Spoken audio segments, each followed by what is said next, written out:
નમસ્કાર મિત્રો આપની સાથે હું છું પિનલગીરી ગોસ્વામી। આજના વેધર એનાલિસિસમાં વાત થશે આજે 13 સપ્ટેમ્બરથી લઈને 26 અથવા તો 27 સપ્ટેમ્બર સુધી ગુજરાતમાં કેવું રહેશે હવામાન। આવનારા દિવસોમાં કઈ વરસાદની સિસ્ટમ સક્રિય થશે જે ગુજરાતને સામાન્યથી થોડો વધુ વરસાદ આપી શકે છે। અત્યારે જ્યારે મિત્રો હવે ચોમાસાની વિદાયનો મહિનો ચાલી રહ્યો છે અને શિયાળાની શરૂઆત પણ ધીમે ધીમે થઈ જવા રહી છે, ત્યારે હવે ધીમે ધીમે ગુજરાતમાં સામાન્ય ઠંડીનો માહોલ પણ જોવા મળી રહ્યો છે। મિત્રો, મહત્વનું છે કે આજે તારીખ 13 સપ્ટેમ્બરે છે, તો આજે દક્ષિણ ભારતના અનેક ભાગોમાં મધ્યમ વરસાદ થઈ શકે છે, જ્યારે ગુજરાતમાં જે ક્લાઉડ ફોર્મેશન છે, અપર ક્લાઉડ ફોર્મેશન કોઈ વિસ્તારમાં જોવા મળશે, એટલે વરસાદી વાદળો ન કહી શકાય, કારણ કે વરસાદી વાદળો માટે લો ક્લાઉડ ફોર્મેશન બનવું જરૂરી છે। એટલે મિત્રો, આજ રોજ ગુજરાતમાં વરસાદની શક્યતા ખૂબ જ નહીવત છે। જો કોઈ જગ્યાએ લોકલ ડેવલપમેન્ટ સર્જાઈ જાય તો જે તે વિસ્તારમાં છાંટાછૂટી થાય, બાકી કોઈ ભારે વરસાદની સંભાવના નથી। એટલે એક વરાપનો આપણને રાઉન્ડ જોવા મળે, અનેક વિસ્તારમાં તાપ તડકો ઉગાડ નીકળે, મહત્તમ તાપમાન 31 ડિગ્રી સુધી પણ પહોંચી જાય તેવી શક્યતા, બફારાનો પણ અહેસાસ આજ રોજ થઈ શકે છે।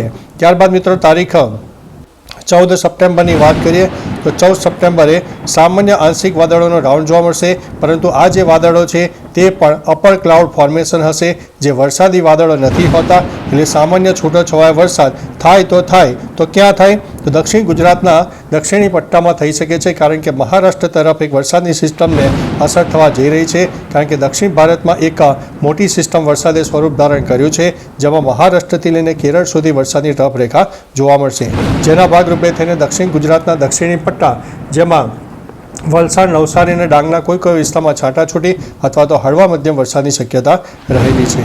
ત્યારબાદ મિત્રો તારીખ 15 સપ્ટેમ્બરની વાત કરીએ તો 15 સપ્ટેમ્બરે પણ પાકિસ્તાન તરફ એક ક્લાઉડ ફોર્મેશન જોવા મળશે। ગુજરાતમાં પણ લો ક્લાઉડ ફોર્મેશન ખૂબ ઓછું, અપર ક્લાઉડ ફોર્મેશન જોવા મળશે, પરંતુ દક્ષિણ ગુજરાતના અનેક ભાગોમાં કહી શકાય કે લો ક્લાઉડ ફોર્મેશન થોડું વધારે જોવા મળે, જેમાં કોઈ વિસ્તારમાં છાંટાછૂટી અથવા તો મધ્યમથી વધુ વરસાદ થઈ શકે છે, કારણ કે બંગાળની ખાડીની બનતી વરસાદની સિસ્ટમો દક્ષિણ ભારત, પૂર્વ ભારત, મધ્ય ભારત અને પશ્ચિમ ભારતના પણ અનેક જિલ્લાઓને પ્રભાવિત કરતી હોય છે। એટલે મિત્રો, ચોમાસાના વિદાયનો મહિનો છે અને હવે ધીમે ધીમે વિદાય પણ ચાલી રહી છે, ત્યારે જતાં આ સિસ્ટમ આટલા સ્વરૂપમાં આપણને વરસાદ આપી શકે છે। ત્યારબાદ મિત્રો તારીખ 16 સપ્ટેમ્બરની વાત કરીએ તો 16 સપ્ટેમ્બરે પણ આપણને લો ક્લાઉડ ફોર્મેશન ઓછું અને અપર ક્લાઉડ ફોર્મેશન વધારે જોવા મળે, અને જે તે વિસ્તારોમાં ગ્રીન અથવા તો રેડ કલરના ડોટ્સ દેખાય છે, જે તે જિલ્લામાં વધુ વરસાદની શક્યતા રહેલી છે। એટલે 16મી તારીખે પણ ગુજરાતમાં વરસાદની કોઈ મોટી શક્યતા નથી દેખાતી।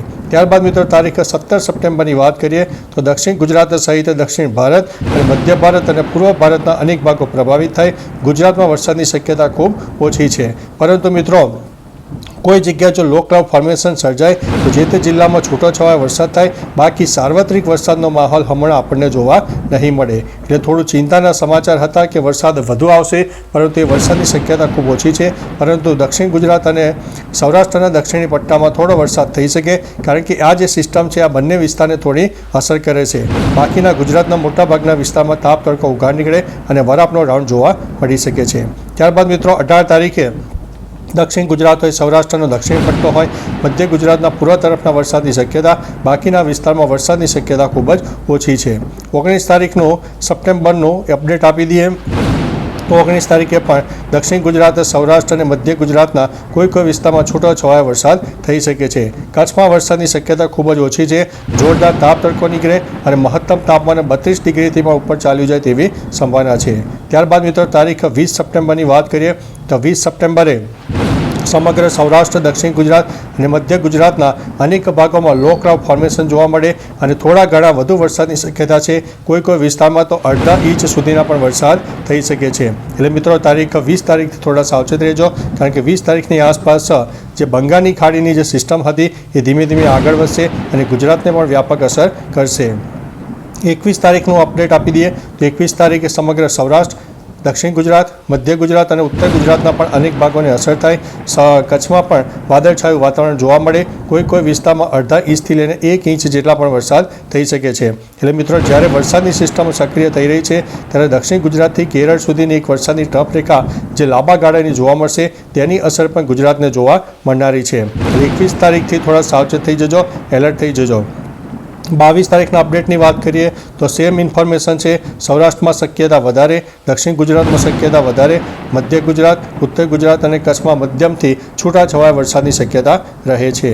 ત્યારબાદ મિત્રો તારીખ 23 સપ્ટેમ્બરની વાત કરીએ તો 23 સપ્ટેમ્બરથી ધીમે ધીમે વરસાદની સિસ્ટમ આગળ વધી જશે, પરંતુ અરબી સમુદ્રના ભેજવાળા પવનોને કારણે અને લો ક્લાઉડ ફોર્મેશનને કારણે સૌરાષ્ટ્રના દરિયાઈ પટ્ટી વિસ્તારમાં વરસાદ થાય તેવી શક્યતા છે. દક્ષિણ ગુજરાતમાં પણ છૂટોછવાયો વરસાદ થાય તેવી શક્યતા છે, કારણ કે એ જે સિસ્ટમ છે ધીમે ધીમે વિદાય લેવાની છે. 24 તારીખથી વરસાદનું જોર ઘણું બધું ઘટી જશે. અત્યારે જે સિસ્ટમ હશે તે પણ ધીમે ધીમે નબળી પડી જાય તેવી સંભાવના દેખાઈ રહી છે. 25 તારીખનું અપડેટ વાત કરીએ તો 25 તારીખે પણ સૌરાષ્ટ્ર દક્ષિણ ગુજરાતમાં છાંટાછૂટી અથવા છૂટાછવાયા વરસાદની શક્યતા રહે છે. તારીખ 26 સપ્ટેમ્બરની વાત કરીએ તો 26 સપ્ટેમ્બરથી તાપ તડકો ઉઘાડ નીકળે અને ચોમાસું વિદાય લઈ લે તેવી પણ શક્યતા દેખાઈ રહી છે. 27 સપ્ટેમ્બરની વાત કરીએ તો 27 સપ્ટેમ્બરે પણ તાપમાન ખુલ્લું થાય, મહત્તમ તાપમાન 32 ડિગ્રી કરતાં વધારે જોવા મળે અને ન્યૂનતમ તાપમાન 24-25 ડિગ્રીની આસપાસ પહોંચી જાય તેવી શક્યતા છે. એટલે આપણને કહી શકાય કે 27 તારીખ સુધીમાં એક વરાપનો રાઉન્ડ જોવા મળે, પરંતુ મિત્રો આવનારા દિવસોમાં પણ વરસાદની એક સિસ્ટમ સક્રિય થશે જે 28 સપ્ટેમ્બરની આસપાસથી સક્રિય થશે. હવે એ સિસ્ટમ મધ્ય ભારત તરફ આગળ વધે છે કે કેમ અને ગુજરાતને તેની અસર થાય છે કે કેમ, તમામ પ્રકારની માહિતી આપી દઈશું, કારણ કે આપણે અત્યારથી જ ચોમાસાની વિદાય નક્કી કરી લીધી હોય એવું આપણે લોકોને લાગી રહ્યું છે, પરંતુ અવનવી સિસ્ટમોને કારણે ગુજરાતમાં વરસાદની શક્યતા રહેલી છે.